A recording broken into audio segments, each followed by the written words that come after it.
Hi everyone, thanks for joining me to do this really cool kind of science experiment slash craft. Today we are making thaumatropes.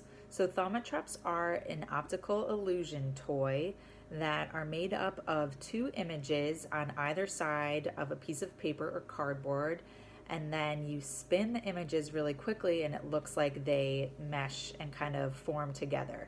So if you don't know, an optical illusion is kind of a trick of the eye, so that's what we're making today. The supplies you need for the thaumatropes are a piece of cardstock, or if you don't have cardstock, you can use a piece of cardboard and two regular pieces of paper. You're going to need scissors to cut holes in the edges of your thaumatrope. You're going to need glue to stick the paper to the cardboard. If you don't have glue, I use tape. I didn't have any glue. You're going to need string, or you can use rubber bands. And you're going to need pencils, markers, or crayons to do your design on either side of the piece of paper. So once you have those supplies, you can follow along with me. So your first step is to cut the cardboard to the size and shape that you want. I would suggest it not being too big. You kind of want it small enough so that you can spin it pretty easily. And then you're going to want to cut your plain paper the same size as your cardboard. Again, you can use cardstock and skip the cardboard part of this if you have that available to you. I didn't have cardstock, so I'm just using what I have. Kind of scraped together the things in my house that I did have to make this work. So once you have all of the things cut to the size you want, then you can start your design. So the trickiest part of this optical illusion toy and making it on your own is getting the designs to line up so that they make sense once you spin it, that they meld together. So I did make one as kind of an example so that you can see. So I have a big fish or a monster, and I have a little fish on this side. So the big fish is going to eat the little fish when I spin this. So hopefully you can kind of get that effect. Pretty cool, huh? So that's the trickiest part. I actually redid the little fish a few times to make it look like the big fish was eating it.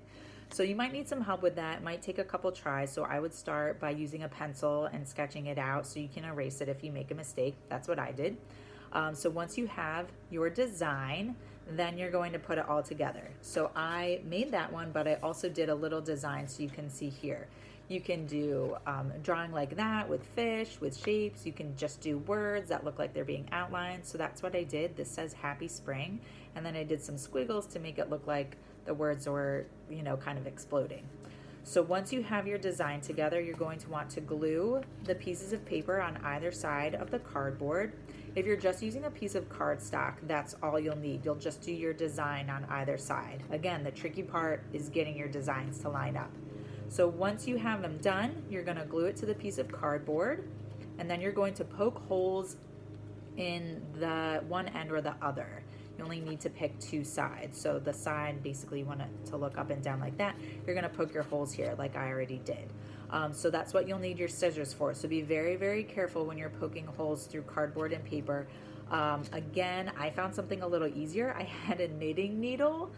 So they are kind of sharp enough to poke through paper, but not sharp enough to hurt you. So that worked for me to poke my holes through my thaumatrope. So once you got your holes poked, you're going to stick your string. If you have rubber bands, that's great. You can stick your rubber bands through the hole. So you want one string on one end and the other string on the other. And then that's pretty much it. Then you're done. So like I said, I did my example. This one is all strung up. The design is done. It's colored. And then once you're finished, you can spin it and see how it turns out. So these are supplies hopefully you'll have around your house. It's a really easy optical illusion you can make. So I hope you had fun with this. I know I did. It was pretty cool, kind of neat seeing what you can make that kind of tricks your eye. And I hope you join me in the future for some more fun mini science experiments or craft projects. Have a great day.